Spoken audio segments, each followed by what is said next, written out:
नमस्कार दोस्तों, स्वागत है आपका स्टडी फॉर सिविल सर्विसेज में। वीडियो को पूरा देखिए। कोई भी आपका फीडबैक है, कोई सजेशन है, तुरंत वीडियो में कमेंट करके जरूर बताइए। अच्छा लगे तो वीडियो लाइक जरूर कर लीजिए और ऐसे वीडियो लगातार फ्री में पाने के लिए चैनल को तुरंत सब्सक्राइब कर लीजिए और बेल आइकन को जरूर टैप कर लीजिए ताकि आगे भी सारे वीडियो आपको मिलते रहे। यूट्यूब में फॉलो करते हैं तो प्लीज ये वाला फ्री टेलीग्राम चैनल जरूर ज्वाइन कर लीजिएगा। सारे नोटिफिकेशन, सारे अपडेट यहीं पे आते हैं, ध्यान रखिएगा। स्टडी फॉर सिविल सर्विसेज का कोई भी पेड ग्रुप अगर आपको ज्वाइन करना है तो सिर्फ 85648053096960860893864455 यही नंबर है हमारे, सिर्फ जहां पे कॉल या व्हाट्सएप कर सकते हैं। इंस्टाग्राम पे हमारा पेज जरूर फॉलो कर लीजिएगा, स्टडी फॉर सिविल .सर्विसेज है। ट्विटर पे हमको जरूर फॉलो कर लीजिएगा, @study for civils है।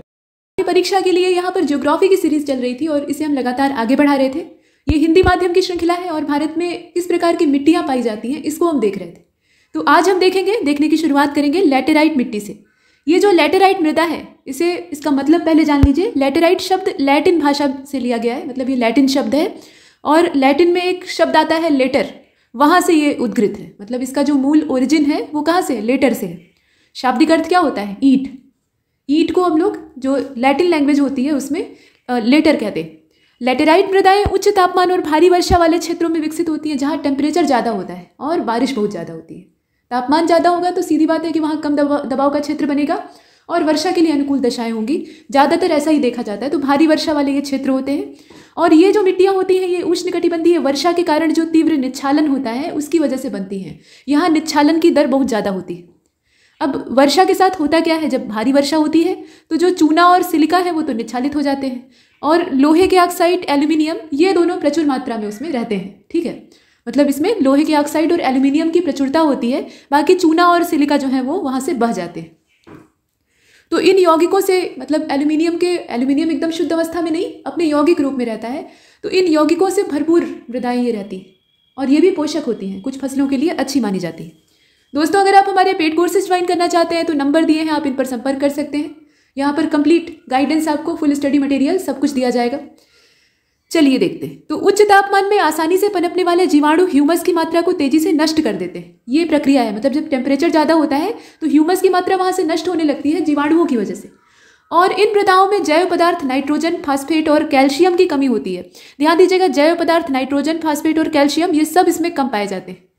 और लौह ऑक्साइड और पोटाश की अधिकता होती है। लौह ऑक्साइड भी बहुत ज़्यादा होता है, पोटाश भी ज़्यादा होता है। क्यों ज़्यादा होता है ये हमने पीछे देखा है। नतीजा ये होता है कि लैटेराइट मिट्टियाँ जो हैं ये कृषि के लिए पर्याप्त उपजाऊ नहीं होती। कृषि के लिए ये उपजाऊ नहीं मानी जाती है क्योंकि इसमें कुछ खास तत्व ही पाए जाते हैं, बाकी जितने भी आवश्यक तत्व हैं उनकी कमी होती।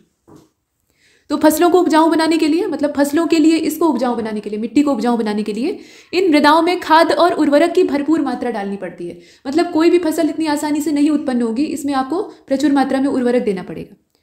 तमिलनाडु, आंध्र और केरल में काजू जैसे वृक्षों वाली फसलों की खेती के लिए, मतलब जो प्लांटेशन क्रॉप कही जाती हैं, तो उनकी खेती के लिए लाल लैटेराइट मिट्टियाँ काफ़ी अनुकूल मानी जाती हैं। और मकान बनाने के लिए लैटेराइट मिट्टियों का प्रयोग ईंटें बनाने में किया जाता है। मतलब जो ईंटें हैं वो इनसे बहुत कायदे की बनती है। तो आवश्यक नहीं है कि हर मिट्टी का इस्तेमाल कृषि कार्य में ही किया जाए, कुछ इंडस्ट्रियल यूज़ में भी आ जाती हैं। जैसे कि अब मकान बनाना है तो उसके लिए ईंटें इससे बेहतर बन पाती हैं, तो क्यों हम दूसरी मिट्टी बर्बाद करेंगे, इसी का इस्तेमाल करेंगे।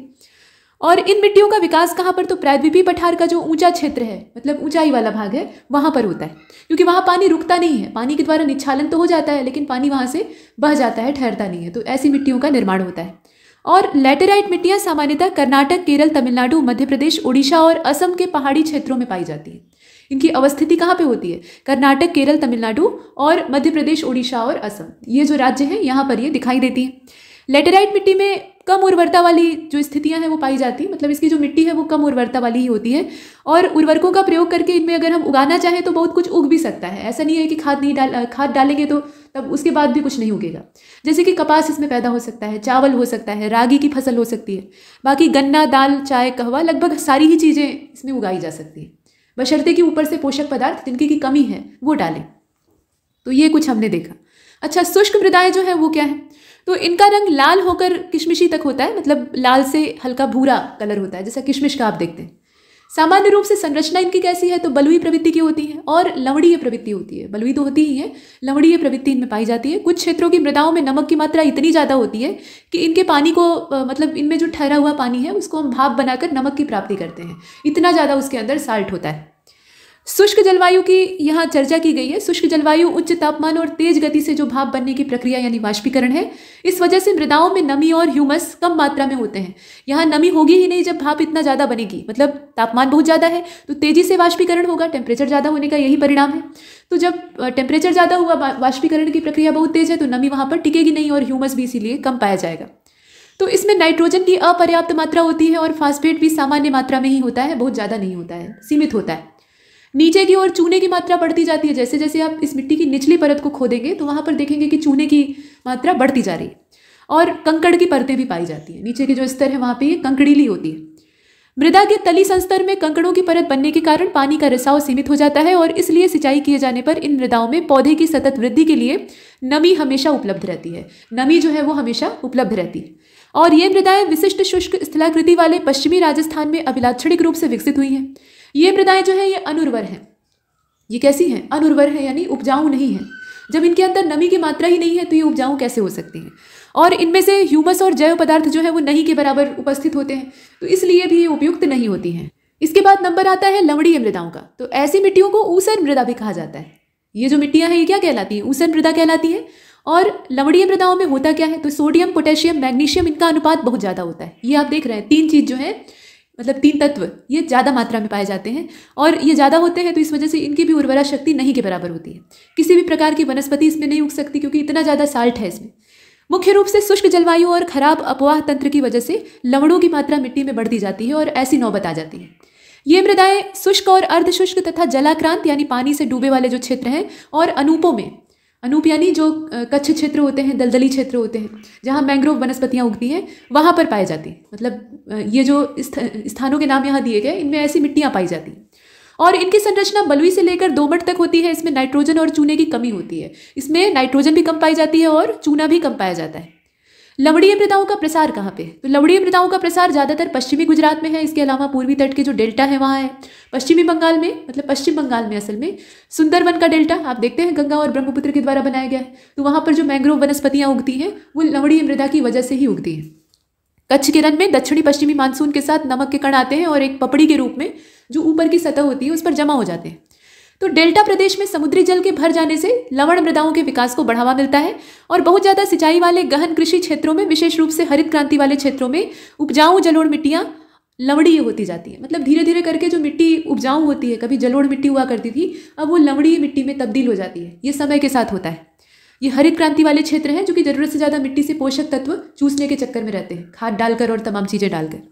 शुष्क जलवायु वाली दशाओं में अत्यधिक सिंचाई केशिका क्रिया को बढ़ाती है।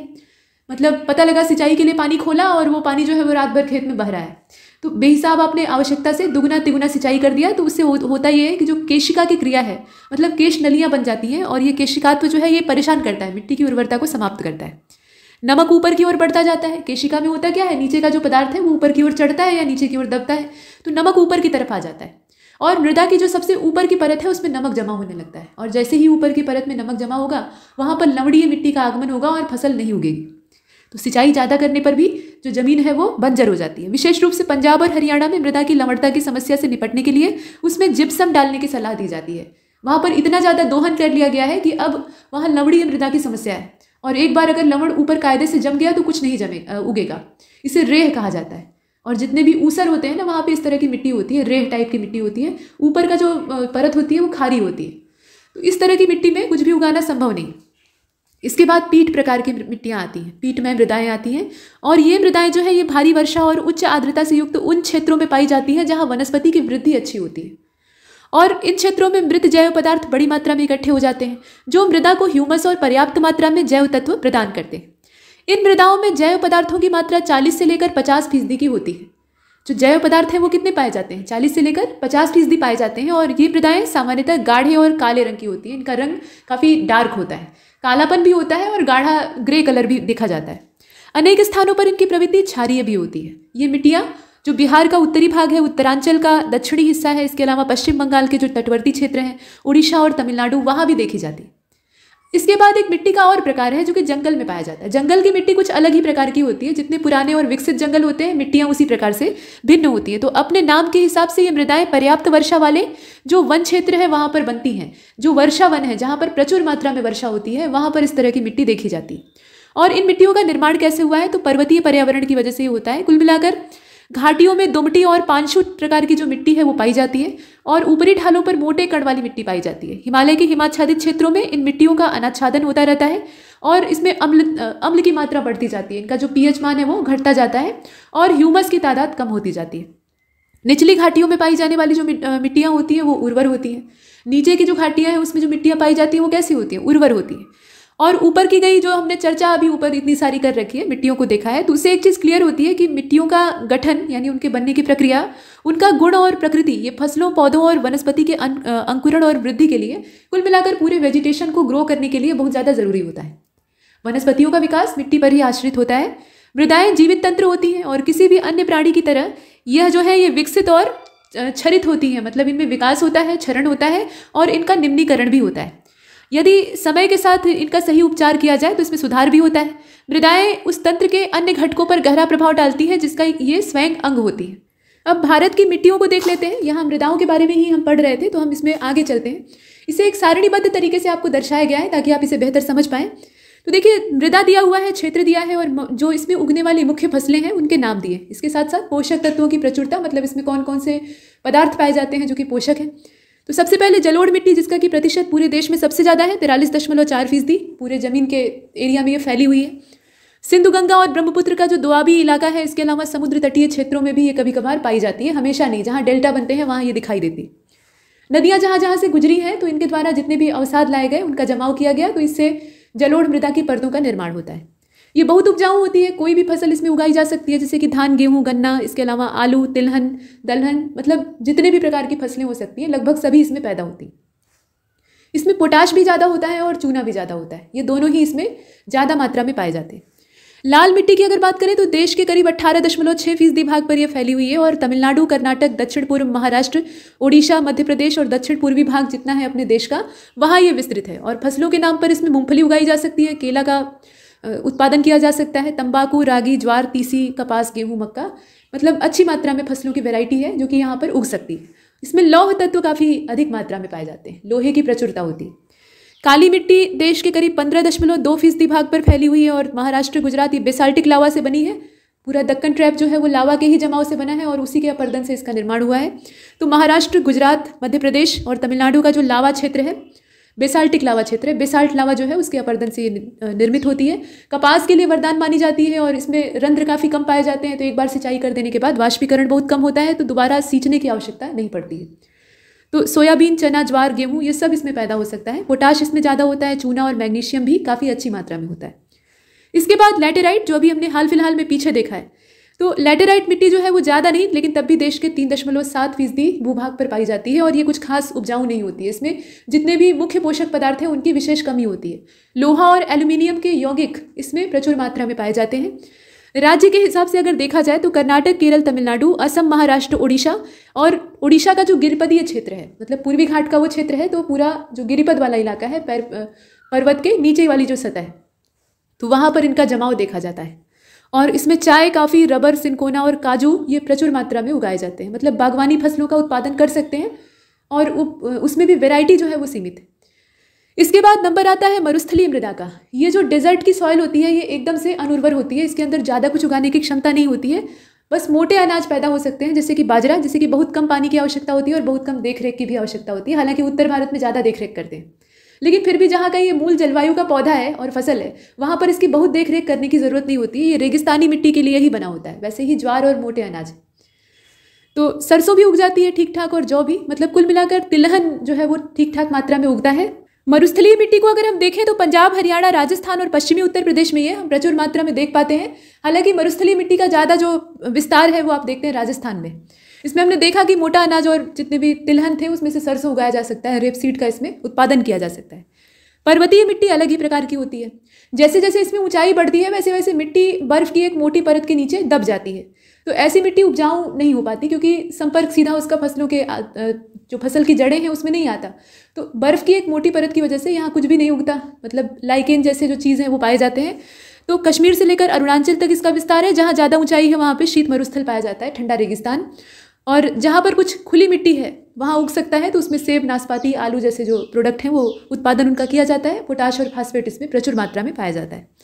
तो ये जो नक्शा नीचे आप देख रहे हैं, इसमें भारत की मिट्टियों का वितरण है। आप देख रहे हैं कि जो फॉरेस्ट सॉयल है वो पाई जाती है ये ऊपर वाले इलाके में, जम्मू कश्मीर और लद्दाख को आप देख रहे हैं। और उसके साथ साथ एलुवियल सॉयल जो है ये बिंदु बिंदु के तौर पे, मतलब नदियों का जो पूरा मार्ग है, जैसे कि सिंधु और जो उसकी सहयोगी नदियां हैं जैसे कि झेलम, चिनाब, सतलज, रावी, ब्यास, तो इनका जो पूरा तंत्र है वो इधर अरब सागर की तरफ से फैला हुआ है। ये आप देख रहे हैं पूरा समुद्र तक नहीं गया है, एक पतली सी पेटी गई है वहाँ तक। तो नदियों का जहाँ जहाँ से प्रवाह हुआ है, जैसे जैसे वो गुजरी हैं, तो उसके हिसाब से जलोढ़ मृदा का जमाव होता गया है। और इधर उत्तर के मैदान में आप पूरा इसे फैला हुआ देख सकते हैं। और इसके बाद ये जो तिरछी लाइनें आप देख रहे हैं, ये लाल मिट्टी का क्षेत्र है, ये भी अच्छा खासा है, पूरा दंडकारण्य वाला जो पोर्शन है उसको कवर करता है।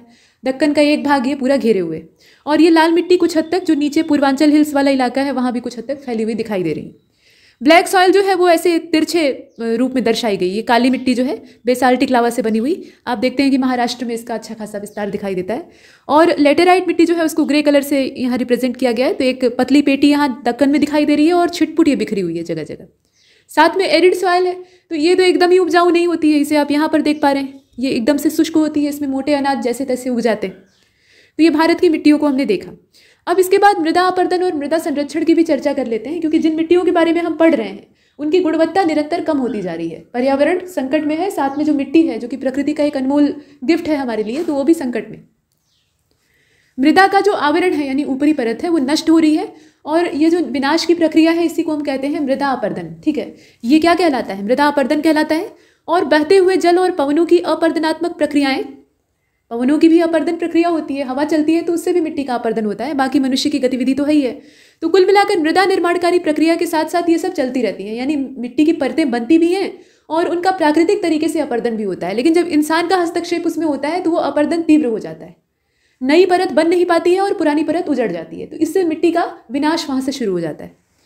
सामान्यतः इन दोनों प्रक्रियाओं में एक संतुलन होता है। प्रकृति जितना उजाड़ती है उतना फिर से बना लेती है, और उजाड़ने के पीछे भी एक मुख्य वजह होती है, ऊपर की परत को वो समाप्त करते हैं अपर्दन से। जो प्राकृतिक कारक है वो ऊपर की परत को हटाते हैं, तो इससे जो अनुर्वर मिट्टी है वो वहाँ से खत्म हो जाती है, और फिर एक नई परत आकर वहाँ जम जाती है जो कि उपजाऊ होती है। तो उर्वरा शक्ति मिट्टी की मेंटेन रहती है। ये प्रकृति का अपना काम है।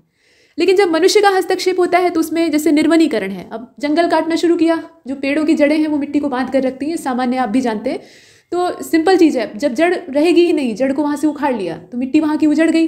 तो ऐसे में उसका अपर्दन करना या उसे वहाँ से हटाना और आसान हो जाएगा। इसके अलावा बहुत ज़्यादा अगर पशु चराए जा रहे हैं, जो चारागाह है, घास के मैदान है, वहाँ पशु चारण अगर बहुत ज़्यादा हो रहा है तो उसकी वजह से भी मिट्टी खतरे में आ जाती है। मतलब यह है कि घास की एक परत पूरे चारागाह में फैली हुई है और घास की भी जड़ें मिट्टी को बांध कर रखती हैं। तो पशु जो है वो चरेंगे और घास को उखाड़ लेंगे वहाँ से, तो जो जड़ सहित उखड़ी घास है मिट्टी वहाँ से उजड़ जाएगी और फिर पानी और हवा के द्वारा उसका अपर्दन शुरू हो जाएगा। तो इस तरीके से मरुस्थलीकरण शुरू हो जाता है।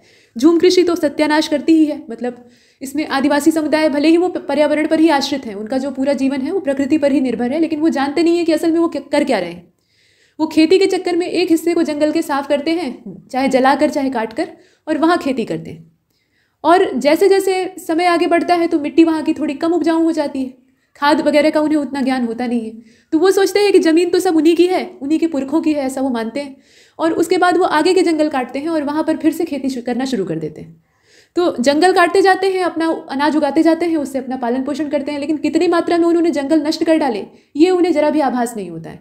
तो आप देखते हैं कि जो पूर्वोत्तर क्षेत्र है भारतवर्ष का, वहाँ इस प्रकार की जो झूम कृषि की समस्या है वो देखी जाती है और वहाँ का सघन वन आवरण कम होता जा रहा है सिर्फ इसी वजह से। इसके बाद आप देखें कि परिवहन और संचार साधनों के द्वारा जो प्राकृतिक अफवाह का अपवर्तन और अवरोध है वो भी एक कारण है। अंधाधुंध खनन भी एक महत्वपूर्ण समस्या है। खनन की प्रक्रिया में हम खनिज तो निकाल लेते हैं जमीन से, लेकिन मिट्टी जो है वो अनावृत हो जाती है, खुल जाती है, और उसके बाद उसका अपर्दन शुरू हो जाता है, नष्ट होना वो प्रारंभ हो जाती है। भारत में मृदा अपर्दन के जो सबसे ज़्यादा प्रभावित क्षेत्र है, वैसे तो पूरे भारतवर्ष में या पूरी दुनिया में ही ये समस्या है, सिर्फ भारत में ही नहीं, दुनिया के हर देश, हर महाद्वीप जो है वो इस समस्या से ग्रस्त है। लेकिन भारत में मृदा अपर्दन के जो सबसे ज़्यादा प्रभावित क्षेत्र है उसमें चंबल और यमुना नदियों का जो उत्खात वाला इलाका है, जिसे कि आप बीहड़ कहते हैं, ये अवनालिका अपर्दन की समस्या से बहुत ज़्यादा त्रस्त रहते हैं। इसके अलावा पश्चिमी हिमालय का जो गिरिपदीय क्षेत्र है, जिसे कि आप शिवालिक कह सकते हैं, शिवालिक का भी जो सबसे आउटर एरिया है, दक्षिणी भाग है, जो कि ढलान है, तो वहाँ पर मृदा का अपर्दन एक बड़ी समस्या के तौर पर देखा जाता है। साथ ही साथ छोटा नागपुर का पठार है, ताप्ती से लेकर साबरमती नदी की जो घाटी है वहाँ तक का क्षेत्र, मतलब मालवा का पठार यहाँ कहा जा रहा है। महाराष्ट्र का जो काली मिट्टी का क्षेत्र है वो भी इसी में आता है। वहाँ भी ये अपर्दन की समस्या एक बड़ी, मतलब गले की हड्डी बनी हुई है और ये दिक्कत है। साथ में हरियाणा, राजस्थान, गुजरात, यहाँ के जो सूखे इलाकों में हवा के द्वारा ज़्यादा अपर्दन होता है। तो ये सब हमने देखा। मृदा अपर्दन की समस्या अपने देश में गंभीर है, कई सारे राज्य इससे ग्रस्त हैं। भारत में चंबल घाटी में खो और खड्डों का निर्माण ये अवनालिका अपर्दन की वजह से हुआ है, जो कि पानी के द्वारा होता है, पानी के धाराओं के द्वारा होता है।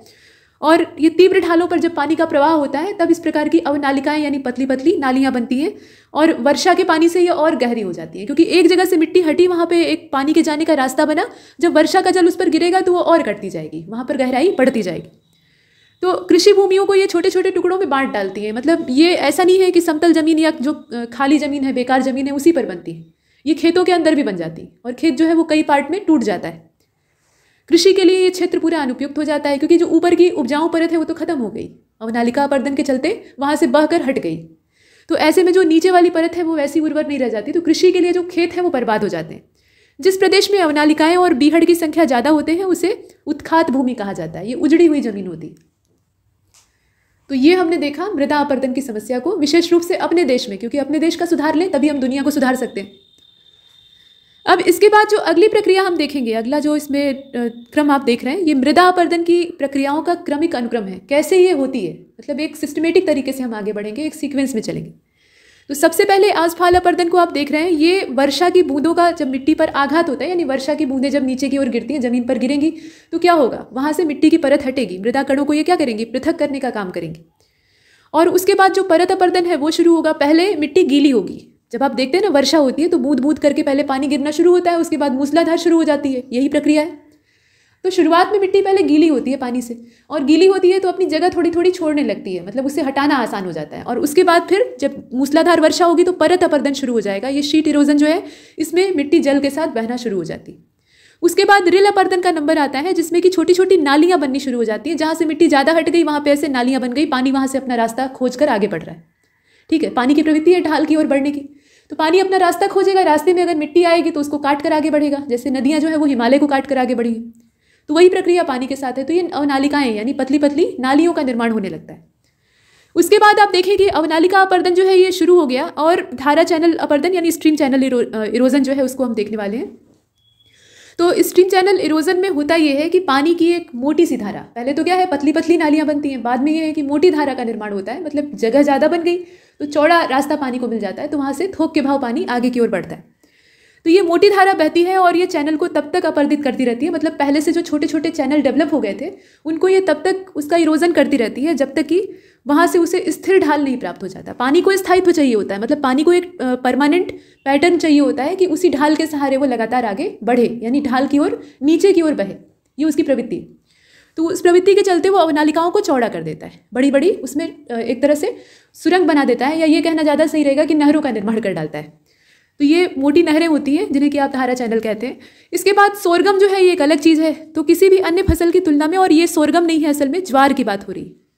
ठीक, और ये ज्वार अनाज वाला ज्वार नहीं है, बल्कि जो समुद्र की लहरों के द्वारा उत्पन्न होने वाला ज्वार है उसकी बात हो रही है, ज्वार भाटा। ठीक, तो ज्वार जो है ये किसी भी अन्य जो समुद्र की लहरों वाला ज्वार होता है वो तटों को काटता है, और जहाँ पे लहरों का थपेड़ा ज़्यादा होता है तो वहाँ तट कटते फटते हैं, तो वहाँ से भी मृदा का अपर्दन होता है। वो भी एक समस्या है, लेकिन वो प्राकृतिक प्रक्रिया है।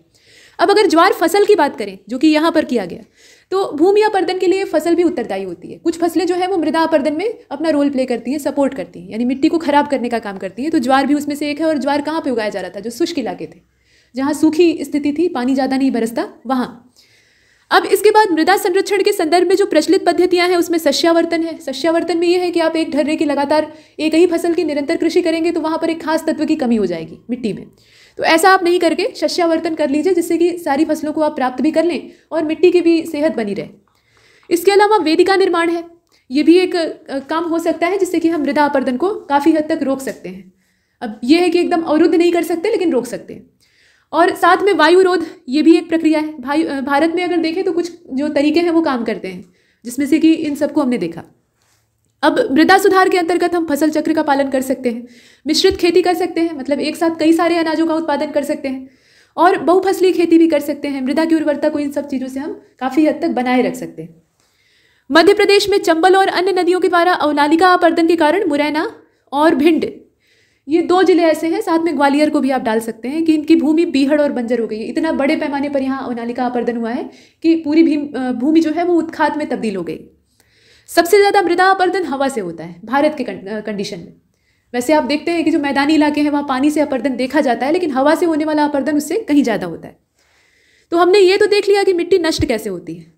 जब हम ये जान गए कि इसके नष्ट होने का कारण क्या है, तो हम बचाने की कोशिश करेंगे, और बचाने की कोशिश करेंगे तब चर्चा आती है मृदा संरक्षण की। और मृदा अपर्दन और मृदा क्षय अगर मनुष्य के द्वारा किया जा रहा है तो इसमें जिम्मेदारी बनती है कि मनुष्य इसकी पूर्ति करे, मतलब इसे सुधारे। तो इसे रोका जा सकता है। संतुलन बनाए रखने से प्रकृति संतुलित रहेगी, नहीं तो प्रकृति का अपना नियम है, अगर संतुलन नहीं बनेगा तो वो खुद बनाने की कोशिश करेगी, और उसका बनाया हुआ संतुलन, उसमें जो स्पीशीज सर्वाइव नहीं करेगी वो खत्म हो जाएगी। तो मनुष्य भी उसमें हो सकता है। तो अगर हमें बने रहना है और ऐसे ही मिट्टी से तमाम चीज़ें प्राप्त करते रहना है तो हमें मिट्टी को बचाना होगा। अब इसमें यह है कि बिना संतुलन बिगाड़े भी प्रकृति मानवों को अपनी अर्थव्यवस्था का विकास करने का पर्याप्त अवसर देती है। ऐसा नहीं है कि हम विकास करेंगे तो उससे विनाश होगा ही। हालांकि जो हमारा विकास का मॉडल है उसमें उसकी जो शर्त है वो विनाश ही है। मतलब प्रकृति से हम लेंगे, निरंतर चूसेंगे और उससे अपने डेवलप होंगे। तो विकास का रास्ता हमारा विनाश से ही होकर जाता है, लेकिन इसे अगर हम थोड़ा मॉडिफाइड कर दें, थोड़ा सा इसमें परिवर्धन कर दें और समय के साथ चले तो निश्चित तौर पे हम सतत विकास कर सकते हैं। जो सस्टेनेबल डेवलपमेंट है वो यहाँ भी आ जाता है। और सतत विकास में हम पर्यावरण का भी ध्यान रखेंगे और अपने डेवलपमेंट भी करेंगे, यानी प्रकृति अनुकूलित तरीकों से हम काम करेंगे। जो नेचर फ्रेंडली हो, इको फ्रेंडली हो, उसको हम अपनाएंगे। तो वही चीज़ यहाँ है कि अगर आप मिट्टी की उर्वरता बनाए रखना चाहते हैं तो जितने भी उसके पीछे उपाय सुझाए गए उसका आपको पालन करना चाहिए, और मिट्टी के अपर्दन और क्षय को इससे रोका जा सकता है। मृदा अपर्दन मूल रूप से दोषयुक्त पद्धतियों के द्वारा बढ़ता है, और किसी भी तर्कसंगत समाधान के अंतर्गत पहला काम ढालों की कृषि योग्य भूमि, जो खुली भूमि है, उस पर खेती करने से रोक लगाना है। मतलब खुले ढालों पर अगर आप खेती करेंगे तो निश्चित तौर पे पौधे उगाएंगे तो उसको पानी की आवश्यकता होगी, आप पानी देंगे, और पौधे की जड़ें उसमें अंदर विकसित होंगी तो मिट्टी वहाँ से हटेगी। ठीक है, तो कुछ हद तक जो खुली भूमि है वहाँ पर खेती करना नुकसानदेह हो सकता है। इसके साथ साथ 15 से 25% ढाल प्रवणता वाली भूमि का उपयोग कृषि के लिए नहीं होना चाहिए, और अगर ऐसी भूमि पर खेती करना ज़रूरी भी हो जाए तो खड़े ढाल पर हम खेती करने या बीजों को लगाने की बजाय सीढ़ीदार खेत बनाएंगे। जैसे कि पर्वतीय ढालों पे आप देखते हैं सीढ़ीनुमा खेतों में अपर्दन की प्रक्रिया धीमी हो जाती है, होता तो उसमें भी है लेकिन धीमा हो जाता है। अब भारत के संदर्भ में अगर देखा जाए तो विभिन्न भाग भारत के ऐसे हैं जिसमें कि बहुत ज़्यादा चराई होती है, चारागाहों का भरपूर दोहन किया जाता है, नई घास को उगने का स्थान ही नहीं मिलता है, तब तक मवेशी चरकर साफ कर देते हैं। तो इससे काफ़ी ज़्यादा मात्रा में मृदा अपर्दन होता है। कैसे होता है वो अभी हमने पीछे देखा है। इसके अलावा जो शिफ्टिंग कल्टीवेशन है ये दुनिया भर की मुसीबत की जड़ बना हुआ है, भारत में भी है, अलग अलग नाम इसके होते हैं। तो ये सब प्राकृतिक आवरण को नष्ट करने के तरीके हैं। और विस्तृत क्षेत्र, एक बड़ा इलाका जो भारतवर्ष का काफ़ी सघन वनों से युक्त हुआ करता था, वो आज इस अपर्दन की चपेट में आ गया है। और गांव के लोगों को इसके दुष्परिणामों से आपको अवगत कराना होगा। आपको मतलब जितने भी जागरूक लोग हैं, इसमें सिर्फ सरकार कुछ नहीं कर सकती है, जो जागरूक नागरिक हैं उनको अपना बीड़ा उठाना होगा। और बहुत ज़्यादा चराई करने से रोक लगानी होगी। लोगों को समझाना होगा कि आप पशु चरा रहे हैं वो तो ठीक है, लेकिन जिस स्थान पे आप चरा रहे हैं वो खुद ही अति चराई से ग्रस्त इलाका है। मतलब वहाँ जो ज़मीन है वो खुल चुकी है, घास का वहाँ से उजाड़ हो चुका है। तो अगर आप ऐसा निरंतर करते रहे तो मिट्टी वहाँ की धीरे धीरे मरुस्थलीकृत हो जाएगी, यानी रेगिस्तान का आगमन हो जाएगा, बंजर हो जाएगी। तो उससे आपको रोकना होगा। उसके साथ साथ जो ग्रामीण हैं, विशेष रूप से जनजातीय ग्रामीण हैं जो कि पेड़ काट काट कर वहाँ खेती करते हैं, झूम कृषि, तो उनको समझाना एक बहुत टेढ़ा काम है, लेकिन वो भी करना पड़ेगा। और समोच्च रेखा के हिसाब से मेड़बंदी करना, समोच्च रेखी सीढ़ीदार खेत बनाना और नियमित वानिकी करना। वानिकी का मतलब कि आप कृषि वानिकी करें, यानी खेती भी करें और कुछ वृक्षारोपण भी साथ में कर लें, खेत के किनारे किनारे कुछ पेड़ लगा लें। और नियंत्रित चराई अगर करें तो हम जो मृदा अपर्दन है उसको एक हद तक नियंत्रित कर सकते हैं। और आवरण फसलें उगाना, आवरण फसलों का मतलब ये है कि ऐसी फसलों का हम उत्पादन करें कि उससे हम लाभ भी लें और वो मिट्टी को ढकने का काम करें, ऊपर से वो आच्छादित हो जाएं, ऊपर से उसकी परत को ढक लें और अंदर मिट्टी सुरक्षित रहे। तो इस तरह की आवरण फसलों की हम कृषि कर सकते हैं। मिश्रित खेती कर सकते हैं जिससे कि उर्वरता बनी रहे, शस्यावर्तन कर सकते हैं। ये सारे तरीके हम आजमा सकते हैं और इनका उपयोग मृदा अपर्दन को कम करने के लिए प्रायः किया जाता है। पहले के समय में क्या होता था, जो पुराना समय था, मतलब आज से कई दशक पहले की बात है, किसान खेतों को ऐसे खाली कभी कभी छोड़ देते थे, परती। और परती छोड़ने के पीछे एक उद्देश्य होता था कि वो अपनी उर्वरता को फिर से प्राप्त कर लेगा। मतलब वो खेत जो है कुछ हद तक फिर से वापस अपनी उर्वरता हासिल कर लेगा, तो फिर से खेती के लायक हो जाएगा। लेकिन आजकल कोई उतना जो खुला खेत है वो खाली नहीं छोड़ना चाह रहा है। आदमी को बेहिसाब फायदा चाहिए, पेट भरने से ज़्यादा लाभ की चिंता है। तो ऐसे में कोई भी खेत, कोई भी ज़मीन बचती नहीं है। या तो मकान बनवा लिया, नहीं तो खेती कर रहे हैं, या तमाम चीज़ें करने के लिए। तो ज़मीन की वैसे ही किल्लत है। अब जो बचे हुए खेत हैं उनकी उर्वरता धीरे धीरे करके डाउन होती जा रही है। तो ये बहुत चिंतनीय है। ये सब हमने देखा। अब यहाँ पर कुछ कृषि संबंधी और उत्पादन संबंधी क्रांतियों का जिक्र किया गया है और उसमें किस चीज़ का उत्पादन किया जाता है, वो किस चीज़ के संवर्धन से जुड़ी है, इसको भी साथ में दिया गया है। ये टेबल जो है ये काफ़ी महत्वपूर्ण है, इससे प्रश्न बनते हैं। तो इसे आप देखें, इसमें रजत क्रांति जो है ये अंडा उत्पादन से जुड़ी है, साथ में कुक्कुट उत्पादन से भी इसको जोड़कर देखा जाता है। तो एक से अधिक क्रांति, एक क्रांति जो है वो एक से अधिक उत्पादन में संलग्न हो सकती है, मतलब एक ही नाम से दो क्रांतियाँ हो सकती हैं। इसके बाद भूरी क्रांति है। तो भूरी क्रांति, ब्राउन रिवॉल्यूशन जो है ये गैर परंपरागत ऊर्जा और साथ में उर्वरक के उत्पादन से संबद्ध है। मतलब उर्वरक के उत्पादन की भी अगर बात आएगी तो आप ब्राउन रिवॉल्यूशन को देखेंगे और साथ में गैर परंपरागत ऊर्जा के स्रोतों का भी अगर जिक्र आएगा तो उसके लिए भी यही रहेगा। नीली क्रांति का संबंध है मत्स्य उत्पादन से और लाल क्रांति जो है ये मांस के उत्पादन से भी जुड़ी है और टमाटर के उत्पादन से भी जुड़ी है। इसके बाद गोल क्रांति है जो कि आलू उत्पादन से जुड़ी है। ध्यान दीजिएगा, रजत क्रांति का संबंध अंडा उत्पादन से, गोल क्रांति जो है वो आलू उत्पादन से जुड़ी हुई है। इसके बाद सदाबहार हरित क्रांति का नंबर आता है, जिसे कि द्वितीय हरित क्रांति भी हम कहते हैं। यह जैविक खेती को प्रोत्साहन देने के लिए लाई गई थी और किसानों को फसल का उचित मूल्य दिलाने के लिए और उत्पादन बढ़ाने के लिए इसका प्रचार प्रसार किया गया था। इसके बाद सुनहरी क्रांति का नंबर आता है जो कि फल के उत्पादन को भी दर्शाती है और शहद के उत्पादन को भी दर्शाती है। ठीक है, ये शहद के उत्पादन से भी जुड़ी हुई है। और हम देखेंगे तो इसमें आप देखें कि आगे इंद्रधनुषी क्रांति का यहाँ जिक्र किया गया है, सुनहरी क्रांति के ठीक नीचे। तो ये कृषि संबंधी जो समग्र क्रांति है उसके तौर पे देखी जाती है। उत्पादन, जो फसल उत्पादन है उसमें विभिन्नता लाना इसका उद्देश्य है। अमृत क्रांति का संबंध नदियों को जोड़ने की योजना से है और कृष्ण क्रांति जो है ये खनिज तेल के क्षेत्र में आत्मनिर्भरता लाने के उद्देश्य से चलाई गई। गुलाबी क्रांति जो है वो झींगा मछली का उत्पादन करने के लिए और प्याज उत्पादन करने के लिए, इसके अलावा औषधि उत्पादन के लिए भी इसे जाना जाता है। और साथ में आप देख रहे हैं कि पीली क्रांति है ये तिलहन उत्पादन के लिए है। गुलाबी क्रांति जो है वो झींगा मछली के उत्पादन के लिए है। ये सब हमने देख लिया है। हरित क्रांति को आप देख रहे हैं तो ये कृषि उत्पादन, मतलब समग्र खाद्यान्न के उत्पादन की मात्रा को बढ़ाने के उद्देश्य से लाई गई थी। श्वेत क्रांति जो है ये दुग्ध उत्पादन को बढ़ाने के उद्देश्य से लाई गई। बादामी क्रांति का संबंध मसाला उत्पादन से है। रजत रेशा क्रांति जो है ये कपास उत्पादन से संबंधित है, चांदी का रेशा। और सुनहरा रेशा क्रांति जो है वो जूट के उत्पादन से। सुनहरा रेशा किसको कहा जाता है? ये जूट को कहा जाता है। इसके जो रेशे होते हैं जब फसल के अंदर से निकाले जाते हैं तो एकदम सुनहरे चमकीले होते हैं। इसके बाद सेफ्रॉन क्रांति आप जानते हैं केसर उत्पादन से जुड़ी है।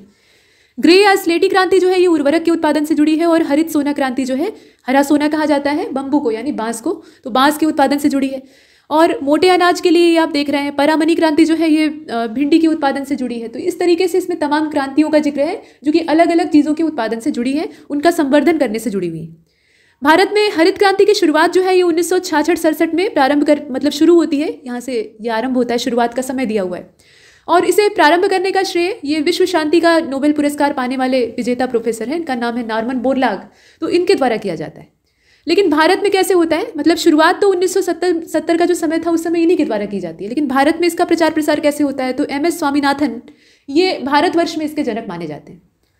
और भारत में तत्कालीन के कृषि और खाद्य मंत्री बाबू जगजीवन राम को हरित क्रांति का प्रणेता माना जाता है। इन्होंने MS स्वामीनाथन कमेटी की सिफारिशों पर हरित क्रांति का सफलतम संचालन किया था, जिसके कि संतोषजनक परिणाम भविष्य में देखने के लिए मिलते हैं। हालांकि अगर देखा जाए तो हरित क्रांति बहुत ज़्यादा सक्सेसफुल नहीं होती है, ठीक है, ये उतनी सफल नहीं होती है जैसी इसकी अपेक्षा की गई थी, बल्कि इससे एक नुकसान होता है।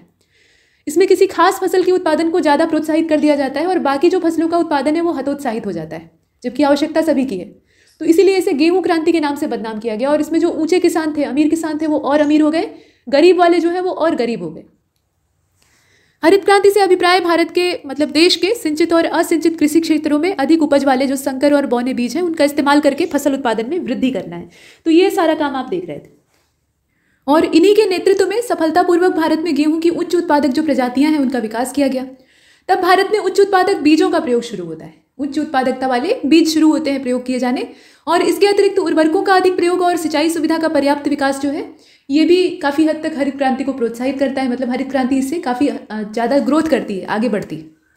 भारत में उन्नत बीजों के प्रयोग का कार्यक्रम यानी HYVP की बात हो रही है। इसकी शुरुआत संयुक्त राज्य अमेरिका आधारित जो रॉकफेलर फाउंडेशन है उसी के सहयोग से की जाती है। भारत में हरित क्रांति का पहला चरण वर्ष 1966 से लेकर 1981 तक चलता है और प्रथम चरण में इसे हरियाणा, पंजाब, पश्चिमी उत्तर प्रदेश में लागू किया गया।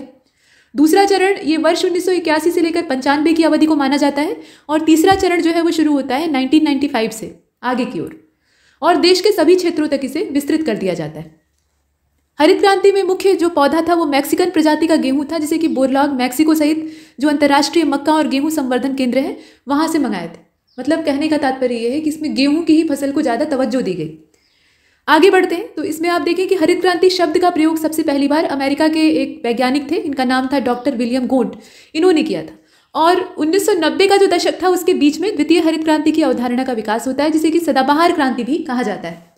अब यहाँ पर आप खाद्यान्न फसलों को देख रहे हैं और उनकी बुआई की अवधि को देख रहे हैं। तो भारत में फसलों के 3 मौसम हैं, 3 शस्य ऋतुएं हैं, रबी, खरीफ और जायद। रबी की फसल जो है ये शीतकालीन होती है, जो कि अभी बोई गई है, जैसे कि गेहूं, जौ, चना, मटर, सरसों, मसूर, आलू, ये सब क्या है और भी तमाम है। ये सब सर्दी वाली फसलें होती हैं, जो कि पश्चिमी विक्षोभ से जब वर्षा प्राप्त होती है तो उससे लाभान्वित होती हैं। कुल मिलाकर रबी की फसल ये शीतकालीन है। इनका जो बुआई का सीजन है वो अक्टूबर नवंबर का होता है। बढ़ते हैं इस समय, ये जनवरी वाला मौसम, और मार्च अप्रैल के आसपास इनके दाने पक जाते हैं, इन्हें काट लिया जाता है। खेत खाली हो जाता है, तो खेत खाली हो जाता है तो उसके बीच में खरीफ की फसल, ये ग्रीष्मकालीन फसल होती है। इसमें खरीफ के मौसम में चावल बो दिया जाता है, लेकिन फिर भी ये आप देख रहे हैं ये जून जुलाई का मौसम है। बीच वाला तो हमने देखा ही नहीं। यहाँ आप देखें पहले नीचे वाला रबी के बाद आप जायद का देख लीजिए, खरीफ तो उसके बाद आएगा। तो जायद की फसल जो है ये शीत और ग्रीष्म के साथ होती है, मतलब बीच में होती है, जिसे मार्च से लेकर अप्रैल। होता यह है कि रबी की फसल जब कट जाती है तो खेत खाली हो जाते हैं।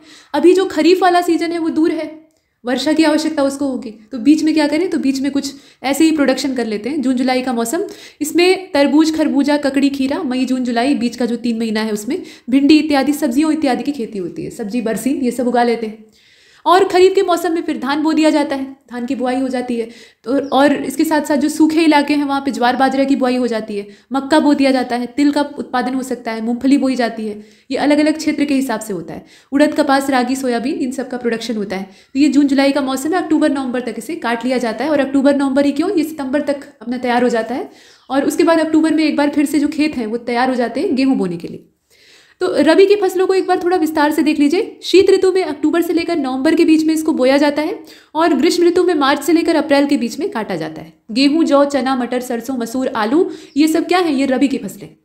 यद्यपि ये फसलें देश के विस्तृत भाग में बोई जाती हैं, उत्तर और उत्तर पश्चिमी राज्य जैसे कि पंजाब, हरियाणा, हिमाचल प्रदेश, जम्मू कश्मीर, उत्तराखंड और उत्तर प्रदेश गेहूं और अन्य रबी की फसलों के उत्पादन के लिए महत्वपूर्ण राज्य। तो ये आपने देखा। गेहूं को देख लीजिए, गेहूं रबी की फसल है, और इसके लिए जो भौगोलिक दशाएं चाहिए उसमें दोमट मिट्टी की आवश्यकता होती है, और 50 से लेकर 70 सेंटीमीटर 75 सेंटीमीटर के बीच में वर्षा की आवश्यकता होती है।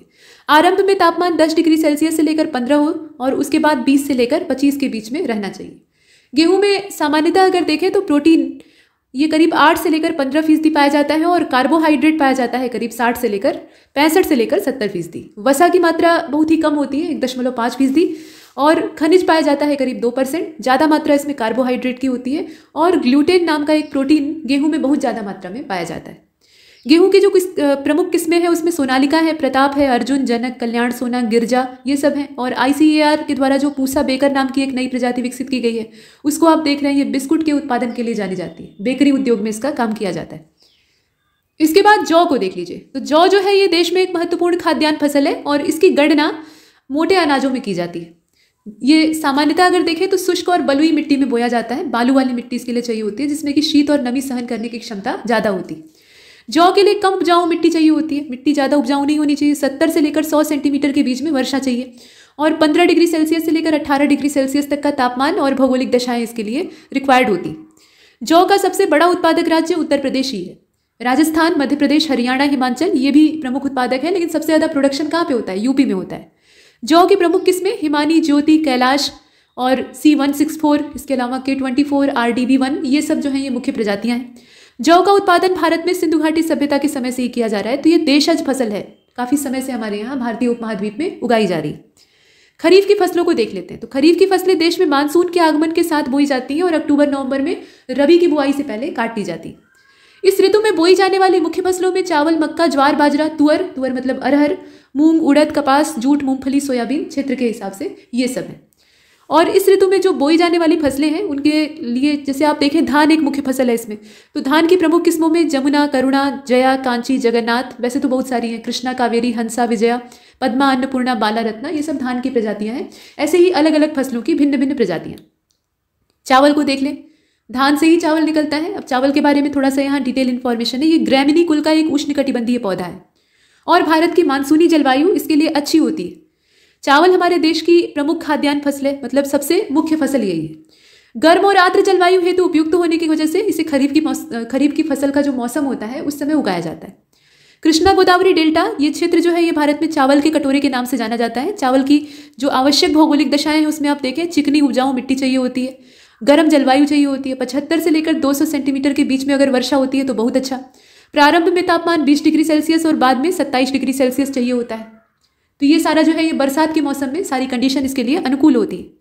पश्चिम बंगाल और तमिलनाडु, यहाँ पर चावल की 3 फसलें उगाई जाती हैं। ओस जो है, इसे औस भी कहा जाता है, ये सितंबर अक्टूबर में, और फिर अमन जो है ये जाड़े के मौसम में होता है, और बोरो जो है ये गर्मी में होता है। कृषि निदेशालय के द्वारा विकसित धान की जो पहली बौनी प्रजाति थी वो जया थी, और राष्ट्रीय चावल अनुसंधान केंद्र ये कटक में है, मतलब ओडिशा में इसकी अवस्थिति है। अब भारत में परिवहन को देख लेते हैं। तो आरेख परिवहन, यहाँ जो आरेख दर्शाया गया है ये परिवहन के साधनों को दर्शाता है। परिवहन के साधन 3 प्रकार के हो सकते हैं, मतलब परिस्थितियों के हिसाब से, जमीन पर चलने वाले, पानी में तैरने वाले और आकाश में उड़ने वाले। तो स्थल मार्ग में सड़क परिवहन है और पाइपलाइन है, रेलवे भी है, ये सब है। और जल मार्ग में आप देखते हैं अंतरस्थलीय और बाह्य स्थलीय यानी समुद्री जो यात्रा होती है वो रही। और वायु में राष्ट्रीय और अंतर्राष्ट्रीय दोनों हैं, राष्ट्रीय उड़ान और अंतर्राष्ट्रीय उड़ान। तो ये परिवहन के साधन हैं जिन्हें कि आप यहाँ फ्लो चार्ट के माध्यम से देख रहे थे। सड़क परिवहन की अगर बात करें तो शेरशाह सूरी ने अपने साम्राज्य को सिंधु घाटी यानी पाकिस्तान से लेकर बंगाल की जो सोनार घाटी है वहां तक सुदृढ़ और संगठित करने के उद्देश्य से शाही राजमार्ग बनवाया। उसने बनवाया नहीं बल्कि जो पुराना उत्तरापथ था उसका जीर्णोद्धार करवा दिया। प्राचीन भारत का इतिहास जब आप पढ़ते हैं तो उसमें 2 राजमार्गों की चर्चा होती है, एक तो उत्तरापथ, दूसरा दक्षिणापथ। उत्तरापथ जो था वो लंबा फैला हुआ था, तक्षशिला से आगे तक उसकी पूरी लंबाई गई थी, और इधर वो बंगाल से उसकी सीमाएं जो है वो शुरू होती थी। मतलब आप ऐसे कह सकते हैं कि देश के पूर्वी छोर से लेकर पश्चिमी छोर तक वो एक तरह से फैला हुआ था। तो उस उत्तरापथ की स्थिति बाद में जीर्ण हो जाती है। पहले के समय में महाजनपद काल में तो उसका भरपूर इस्तेमाल होता है, बाद में भी आने जाने का वही रास्ता रहता है, लेकिन उसका जीर्णोद्धार मध्यकाल में शेरशाह सूरी फिर से करवाता है और उसे नाम देता है शेरशाह सूरी मार्ग। और कोलकाता से पेशावर तक ये पूरा राजमार्ग जो था ये चलता था। ब्रिटिश शासनकाल के दौरान एक बार फिर से अंग्रेज इस पर ध्यान देते हैं क्योंकि उन्हें भी आने जाने का बढ़िया रूट चाहिए था, तो इसे ग्रैंड ट्रंक रोड के नाम से फिर से नॉमिनेट करते हैं, मतलब नामित करते हैं और विकसित करते हैं, इसका जीर्णोद्धार करवाते हैं। अभी स्थिति क्या है, ये अमृतसर से लेकर कोलकाता के बीच में फैला हुआ है और इसे 2 भागों में विभाजित किया गया है। एक तो राष्ट्रीय महामार्ग है ये क वाला, मतलब NH1 जो कि दिल्ली से अमृतसर तक है, और दूसरा है NH2 जो कि दिल्ली से कोलकाता तक है। तो भारत का जो सड़क जाल है ये विश्व का दूसरा सबसे बड़ा सड़क जाल है, मतलब सड़कों का पूरा एक संजाल विकसित हो गया है, एक के बाद एक सड़कें। तो ऐसे में सड़कों का एक जाल जो बड़ा सा तैयार हुआ है, तो उस मामले में हम दूसरे स्थान पे। नागपुर योजना 1943 की है, इसने भारत की सड़कों को 4 भागों में विभाजित किया। एक तो राष्ट्रीय राजमार्ग नेशनल हाईवे, दूसरा प्रांतीय राजमार्ग यानी स्टेट हाईवेज, और जिला सड़कें यानी डिस्ट्रिक्ट रोड्स, ग्रामीण सड़कें यानी विलेज रोड। तो ये सारे जो थे ये बन रहे थे। अब ये जानना आवश्यक है कि स्वर्णिम चतुर्भुज क्या है। तो स्वर्णिम चतुर्भुज परियोजना है और ये राजमार्गों से ही जुड़ी हुई है। इसके अंतर्गत 5846 किलोमीटर लंबी ये 4 से लेकर 6 लेन वाले उच्च सघनता वाले यातायात गलियारे शामिल किए गए हैं, और देश के जो 4 बड़े महानगर हैं, दिल्ली, मुंबई, चेन्नई और कोलकाता, इनको ये आपस में कनेक्ट करने का काम करते हैं। 4 कोने 4 महानगर। स्वर्णिम चतुर्भुज के निर्माण के साथ भारत के इन महानगरों के बीच में जो समय और दूरी है वो दोनों ही घट जाएंगे और यातायात की लागत काफी कम हो जाएगी, सुविधा ज्यादा हो जाएगी। इसके अलावा नॉर्थ साउथ कॉरिडोर है जो कि उत्तर दक्षिण गलियारे के नाम से जाना जाता है, श्रीनगर से लेकर तमिलनाडु का कन्याकुमारी, कोच्चि, सेलम, पर्वत स्कंद सहित। इसको करीब 4016 किलोमीटर लंबे मार्ग के द्वारा जोड़ना है, और पूर्व पश्चिम गलियारे का उद्देश्य है असम में सिलचर से लेकर गुजरात में पोरबंदर तक एक लंबा सा मार्ग तैयार करना, और ये कितना हो तो 3640 किलोमीटर इसकी पूरी लेंथ है। राष्ट्रीय राजमार्ग देश की सबसे महत्वपूर्ण सड़क प्रणाली है जिसका कि निर्माण, रख रखाव और सार्वजनिक निर्माण ये विभाग और राष्ट्रीय राजमार्ग प्राधिकरण जो है उसके द्वारा किया जाता है, मतलब नेशनल हाईवे अथॉरिटी जो है वो इसे पूरी तरह से कंट्रोल करती। जो पीछे के बजट हैं उसमें से बजट 2003-04 वाला जो सत्र का बजट था उसमें प्रधानमंत्री भारत जोड़ो परियोजना को शुरू किया गया था, और भारत सरकार की एक महत्वाकांक्षी परियोजना थी ये जो कि आगे बढ़ी, राजमार्गों से जुड़ी हुई थी। इस परियोजना के तहत गलियारों के माध्यम से पर्यटन स्थलों और आर्थिक दृष्टि से महत्वपूर्ण जो स्थान है उनको 4 लेन रोड्स के द्वारा जोड़ा जाना था, मतलब सड़कें 4 लेन वाली सड़कें, और इसमें बिल्ट, ऑपरेट और ट्रांसफर का जो कॉन्सेप्ट है उसको साथ में जोड़ा गया था। तो ये सब हमने देखा। अच्छा, इसके बाद प्रांतीय राजमार्गों को देख लीजिए। तो इनका जो निर्माण और रख रखाव है वो राज्य के अधिकार में आता है। राज्य का जो सार्वजनिक निर्माण विभाग है, मतलब पब्लिक वर्क डिपार्टमेंट PWD, वो इसे करता है, और ये सड़कें राज्य के सभी बड़े कस्बों और नगरों को जोड़ने का काम करती है। ठीक है, और मुंबई पुणे द्रुतगामी महामार्ग को भी साथ में देखते चलेंगे तो भारत का पहला 6 लेन या 6 पथगामी, वही बात है, 6 लेन ये एक्सप्रेस वे है, और मुंबई के कलाम बोली से ये शुरू होता है और पुणे के पास जो देहो RD है वहां तक ये करीब 93 किलोमीटर लंबा सफर तय करता है।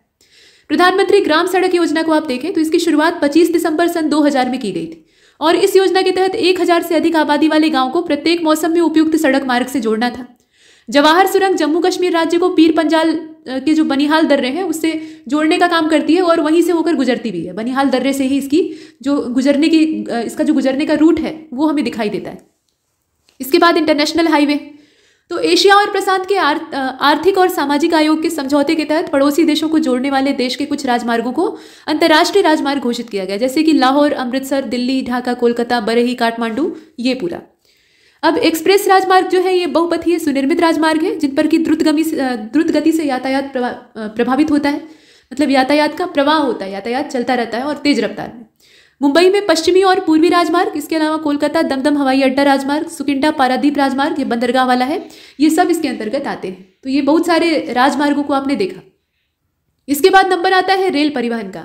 और जब हमने शुरुआत की थी इस वीडियो श्रृंखला की, जो पहला लेक्चर था और पहले दूसरे कुछ शुरुआती लेक्चर थे, उसमें हमने बहुत सारी लिस्टें देखी थी, सारणियाँ देखी थी, जिसमें कि हमने रेलवे मुख्यालय और कौन सा जोन है, उसका हेडक्वार्टर कहाँ पे स्थापित कब हुआ, ये सब हमने देख लिया था। यहाँ पर हम परिवहन की बात कर रहे हैं।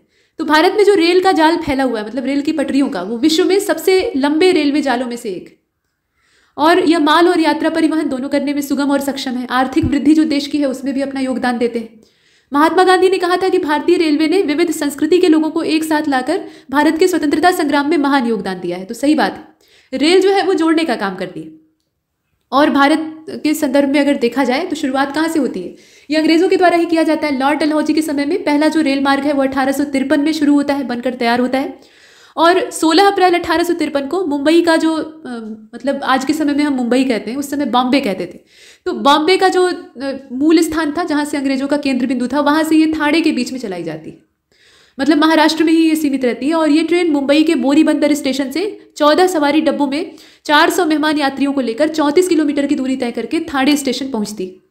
और उसके बाद फिर आगे ये प्रक्रिया चलती जाती है। 1854 में कोलकाता का जो रानीगंज है 180 किलोमीटर, और 1856 में करीब चेन्नई मद्रास से अरकोनम तक 70 किलोमीटर के बीच में रेल यातायात होता है। छोटी छोटी शुरुआत की जाती है। और चौड़ाई के आधार पे भारतीय रेलवे के 3 वर्ग बनाए गए हैं, मतलब रेल की पटरी की चौड़ाई के आधार पे। जो बड़ी लाइनें होती हैं जिन्हें कि ब्रॉड गेज कहा जाता है, इसमें रेल की पटरियों के बीच की दूरी 1.616 मीटर होती है। और ब्रॉड गेज लाइन की कुल लंबाई 2016 में थी 60,510 किलोमीटर। ये 2016 का रिकॉर्ड है और नवीनतम है। मीटर लाइन की बात करते हैं तो मीटर लाइन में दूरी जो है वो 1 ही मीटर होती है 2 पटरियों के बीच में, मतलब ये जो फासला है बीच वाला, इसकी बात हो रही है। तो जो ब्रॉड गेज लाइन है, मतलब ब्रॉड गेज है असल में, तो उसमें 1.6 के आसपास होती है। मीटर है, ध्यान दीजिएगा। और 1 मीटर के बीच की 1 मीटर की जो डिस्टेंस है वो किसके बीच में होती है, मीटर गेज में होती है। मतलब 2 अलग अलग जो यहाँ आप देख रहे हैं पटरियाँ हैं उनके बीच में। 2016 में इनकी लंबाई कितनी थी, 3,880। छोटी लाइन जो है उनकी बात करें नैरो गेज की, तो 2 पटरियों के बीच की दूरी 0.762 मीटर या 0.610 मीटर होती है। और इसकी कुल लंबाई 2016 में 2297 किलोमीटर थी। लेकिन ये पर्वतीय क्षेत्रों में ही सीमित है, पर्वतों में ज़्यादा चौड़ी हम रेलवे लाइन नहीं बिछा सकते। अब भारत की प्रमुख रेल सुरंगों की चर्चा कर लेते हैं। तो भारत की जो प्रमुख रेल सुरंगें हैं उसमें पीर पंजाल को आप पहले देखिए, जम्मू कश्मीर राज्य में स्थित है। इसकी लंबाई 11.2 किलोमीटर है और ये उधमपुर श्रीनगर बारामूला रेल लिंक परियोजना के तहत बनी T49 की सुरंग के बाद एशिया की सबसे लंबी रेल सुरंग है। कारबुद रेल सुरंग को आप देखिए, महाराष्ट्र के रत्नगिरी जिले में अवस्थित है। इसकी कुल लंबाई जो है वो 6.5 किलोमीटर है। नाथुबाड़ी रेल सुरंग जो है ये महाराष्ट्र राज्य में है। इसकी कुल लंबाई जो है वो 4.3 किलोमीटर है। बर्तेवारी रेल सुरंग जो है ये महाराष्ट्र में ही है। इसकी कुल लंबाई 4 किलोमीटर है। और टीक रेल सुरंग जो है ये कुल लंबाई इसकी 4 किलोमीटर है, ये भी महाराष्ट्र में ही है। सरवादे जो है ये भी महाराष्ट्र में है। इसकी कुल लंबाई 3.4 है। तो ऐसे करके ये पूरी लंबाइयाँ दे रखी। भारत में 1871 ईस्वी तक कोलकाता, मुंबई और चेन्नई के प्रेसिडेंसी नगर जो है वो रेल से जोड़ दिए गए थे। इनको आपस में रेल से कनेक्ट कर दिया गया था। तो बहुत तेज रेल का डेवलपमेंट होता है। 1853 से शुरू किया, 1871 में आप देख रहे हैं स्थिति कहाँ से कहाँ पहुँच जाती है। और भारत में रेल मार्गों की सबसे ज़्यादा लंबाई उत्तर प्रदेश राज्य में ही है, यानी अपने प्रदेश में। भारत में समतल स्थलाकृति, मंद ढाल और उच्च कृषि उत्पादकता, उच्च जनसंख्या घनत्व की वजह से गंगा के मैदानी क्षेत्र में रेल परिपथ का सबसे ज़्यादा संकेंद्रण देखा जाता है। यहाँ कृषि उत्पादकता ज़्यादा है, ढाल धीमा है, तो इसलिए पटरियाँ बिछाने में और जो परिवहन है उसको करने में दिक्कत नहीं होती है। समतल जमीन है, मैदानी इलाका है, तो यहाँ पटरियाँ बिछाना आसान है और परिवहन भी आसान है। तो यहाँ पर संजाल ज़्यादा है, संकेंद्रण ज़्यादा है। भारत में रेल कोच फैक्ट्री का निर्माण कपूरथला यानी पंजाब में किया जाता है और व्हील एंड एक्सल संयंत्र जो है ये बेंगलुरु में है। तो ये आप देख रहे हैं। भारत में विद्युत इंजन का निर्माण, मतलब बिजली से चलने वाला जो इंजन है, उसका निर्माण चितरंजन लोकोमोटिव वर्क्स में किया जाता है और इस संयंत्र की स्थापना चितरंजन, जो कि पश्चिम बंगाल और झारखंड की सीमा पर, वहां से 1947 में इसको शुरू किया गया था। ये काफी पीछे का है। और भारत में डीजल इंजन बनाने वाला कारखाना 1961 में diesel locomotive works Manduadih, DLW की बात हो रही है, ये वाराणसी में स्थापित किया गया था। और जमशेदपुर में Tata engineering and company limited द्वारा भाप इंजन का निर्माण किया जाता है। तो ये सारा काम जो है, इसमें आप देखें कहाँ से क्या बनता है, मतलब कौन सी जगह से रेलवे का कौन सा पुर्जा या कौन सी चीज़ें तैयार होती। भारत में इंटीग्रल कोच फैक्ट्री की स्थापना 1952 में पेरम्बूर, चेन्नई में की गई। और रेलवे स्टाफ कॉलेज बड़ोदरा में अवस्थित है, मतलब बड़ोदरा इसकी एग्जैक्ट लोकेशन है। फेयरी क्वीन विश्व के सबसे पुराने इंजन का प्रयोग करने वाली गाड़ी है और इसका, गाड़ी का मतलब ट्रेन से है, और इसका इंजन जो है ये बना था 1855 में और 1908 में चालू हुआ। 1977 में भारतीय रेलवे के द्वारा इसको चलाया गया, तो इसलिए इसकी चर्चा है। और तीसरी जो रेल कोच फैक्ट्री है वो रायबरेली में स्थापित की जाएगी। तो ये सारा आप देख रहे हैं। इसके बाद अब हम जल परिवहन को देखेंगे। तो जल परिवहन में भारत में जल मार्ग जो है वो यात्री और माल दोनों ढोने का काम करते हैं और ये लागत प्रभावी होते हैं। बाकी जो संसाधन है ना, उसमें आपको पैसा खर्च करना पड़ेगा ज़्यादा मात्रा में, और ये कम खर्चे में ज़्यादा दूर तक यात्रा करने में, हालांकि इनका जो समय है वो बाकियों की तुलना में थोड़ा ज़्यादा होता है। तो भारी और स्थूल सामग्री जिसका कि वजन बहुत ज़्यादा है, आप उसे हवाई जहाज़ में भरकर नहीं ले जा सकते या ट्रेन में नहीं डाल सकते, तो आप उसे जलयान पर डाल देते हैं। ये ईंधन दक्ष होते हैं और पारिस्थितिकी के अनुकूल भी होते हैं, हालांकि इतने अनुकूल नहीं है। आजकल तेल रिसाव की तमाम घटनाएं और समुद्र का पूरा पारितंत्र खराब हो रहा है, लेकिन फिर भी जल परिवहन दो तरह का होता है। एक तो अंतरस्थलीय होता है, दूसरा महासागरीय होता है। अब भारत के समुद्री क्षेत्र में बंदरगाह, पोत परिवहन, समुद्री जहाज का निर्माण और समुद्री जहाज मरम्मत तथा अंतर्देशीय जल प्रणालियां, ये सब आती हैं। भारत एक लंबे समुद्र तट वाला देश है। ये बहुत अच्छी बात है कि हमें एक बहुत लंबी सी तटरेखा मिली और इस मामले में हम किसी के मोहताज नहीं है। बहुत से देश ऐसे हैं दुनिया में जो कि लैंड लॉक्ड हैं, उनकी जो जमीन है वो दूसरे देशों यानी दूसरे पड़ोसियों की जमीन से लगी हुई है। अगर दूसरा इजाजत न दे तो उनका कोई भी सामान आ जा नहीं सकता, मतलब जो ट्रांसपोर्ट का काम है वो अवरुद्ध हो जाएगा। तो ये बड़ी क्रिटिकल कंडीशन होती है, लेकिन हमारे साथ ऐसा नहीं। तो पूर्वी और पश्चिमी समुद्र तटों पर 13 बड़े यानी प्रमुख और लगभग 200 छोटे बंदरगाह हैं। तो ये बहुत बड़ी चीज होती है। भारत की मुख्य भूमि द्वीपों के सहारे फैला लगभग पूरा जो तट है वो 7,517 किलोमीटर लंबा है और 13 प्रमुख बंदरगाह हैं, जिसमें कि कोलकाता, पारादीप, विशाखापत्तनम, ये भारत का सबसे ज़्यादा गहरा और स्थलबद्ध बंदरगाह है। इसके अलावा चेन्नई, तूतीकोरिन, कोचीन, न्यू मैंगलोर, मर्मुगोआ और मुंबई भी है, जवाहरलाल नेहरू पोर्ट ट्रस्ट है, नौशेवा वाला, एन्नोर है, कांडला पोर्ट है, ये सब। और देखिए कांडला पोर्ट जो है ये भारत का स्पेशल इकोनॉमिक जोन जो SEZ कहा जाता है वो यहीं पर स्थापित हुआ है। इसके अलावा NIM जो है वो तमिलनाडु में है। तो ये 13 हैं टोटल। 13 जो है ये प्रमुख बंदरगाह है, बाकी जो है छोटे छोटे वो कई सारे हैं, 200 की संख्या उनके आसपास है। अब भारतीय जो जल मार्ग है, मतलब राष्ट्रीय जल मार्ग, उनको देख लेते हैं। तो यहाँ जो नेशनल वाटर वे है पहला वाला, ये प्रयागराज से लेकर हल्दिया तक है। विस्तार इसका 1620 किलोमीटर और यह भारत के सर्वाधिक महत्वपूर्ण जल मार्गों में से एक है, जो कि यंत्रीकृत नौकाएं, मतलब जो मोटर बोट होती है उनके द्वारा पटना तक साधारण नौकाओं द्वारा पटना तक और साधारण नौकाओं द्वारा हरिद्वार तक नौकायन के योग्य होता है। मतलब जहाँ तक जमीनी इलाका है, मैदान है, वहाँ तक ये नौकायन के लिए सुविधा देता है। तो मैदानी इलाका हरिद्वार तक ही सीमित है। उसके बाद जो गंगा का रूट है उसमें पर्वतीय ढाल आता है, हिमालय से उतरती है, मैदान में कहाँ प्रवेश करती है, हरिद्वार में। तो उससे ऊपर का जो क्षेत्र है वो हिमालय का पर्वतीय क्षेत्र है, तो वहाँ नौका गमन संभव नहीं। विकासात्मक उद्देश्य से इसको हम 3 भाग में बांट सकते हैं। एक तो हल्दिया से लेकर फरक्का तक 560 किलोमीटर, फिर फरक्का से लेकर पटना तक 460 और पटना से लेकर प्रयागराज तक 600 किलोमीटर। ये पूरा इसका 3 पार्ट।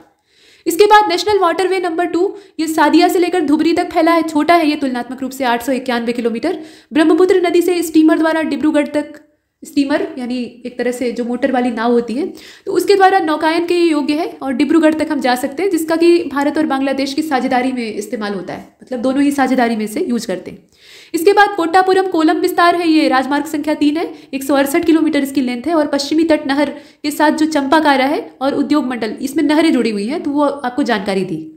राजमार्ग संख्या 4 को देखें, काकीनाडा तथा पुडुचेरी नहर स्ट्रेच के साथ साथ गोदावरी और कृष्णा नदी का विशेष विस्तार, मतलब 1078 किलोमीटर इसकी लेंथ है। इसके बाद आपका राजमार्ग संख्या 5 है, मातई नदी महानदी का जो डेल्टा चैनल है, ब्राह्मणी नदी है और पूर्वी तटीय नहर के साथ ब्राह्मणी नदी का जो विशेष विस्तार है, 588 किलोमीटर इसकी पूरी लेंथ है। तो नेशनल वाटरवे हमने जो महत्वपूर्ण थे उनको सिर्फ देखा। इसके बाद आप वायु परिवहन भी देख लीजिए। तो नागरिक उड्डयन सुरक्षा ब्यूरो, इसका गठन ये DGCA, यहाँ आप देख रहे हैं, DGCA की एक इकाई के रूप में जनवरी 1978 में हुआ था और इंदिरा गांधी राष्ट्रीय उड़ान अकेडमी उड़ान के स्तर और व्यावसायिक पायलटों के बुनियादी प्रशिक्षण के लिए बेहतर सुधार हेतु फुर्सतगंज फुर्सतगंज कहाँ पे है, रायबरेली में है, वहां पर स्थापित की गई है। तो ये प्रशिक्षण के लिए। अब इंडियन एयरलाइंस का इतिहास देखते हैं तो 1911 की बात है। 1911 में भारत में वायु परिवहन सेवा की शुरुआत इलाहाबाद के नैनी से, मतलब इलाहाबाद से की जाती है। नैनी और इलाहाबाद के बीच में ही ये सीमित रहती है, वहीं तक चलती। 1947 में वायु परिवहन मुख्यतः 4 प्रमुख कंपनियों, मतलब Indian national airways, Tata sons limited, air services of India और दक्कन एयरवेज के द्वारा उपलब्ध कराई जाती थी। 1951 में 4 और कंपनियां, Bharat Airways, Himalayan aviation limited, Airways India और कलिंग एयरलाइंस, इस सेवा में शामिल होती हैं। तो इसमें धीरे धीरे करके जो वायु सेवाएं हैं वो जुड़ती जाती हैं। इसके बाद हो जाता है राष्ट्रीयकरण। तो जब इंडियन एयरलाइंस का राष्ट्रीयकरण होता है तो एयर इंडिया लिमिटेड और इंडियन एयरलाइंस, इन दोनों का मतलब 2 अलग अलग जो निगम है वो गठित किए जाते हैं। और अब क्या हुआ, इंडियन एयरलाइंस का एयर इंडिया में विलय हो गया और उसके बाद टाटा ने इसे वापस खरीद लिया। तो ये है पूरी कहानी, मतलब जहां से इंडियन एयरलाइंस शुरू हुई थी, एयर इंडिया शुरू हुआ था, वहीं पर वापस लौट आया। बस यही है कि सुरक्षित हाथों में गया। अब इसके बाद आप आगे जो देखेंगे वो है भारत के पर्यटन स्थल, जो कि अगले लेक्चर में होगा, जिसमें कि हम जो पर्यटन स्थल है, दक्षिण भारत हो चाहे उत्तर भारत, हर एरिया को देखेंगे। इसमें इतना ही, तब तक के लिए नमस्कार।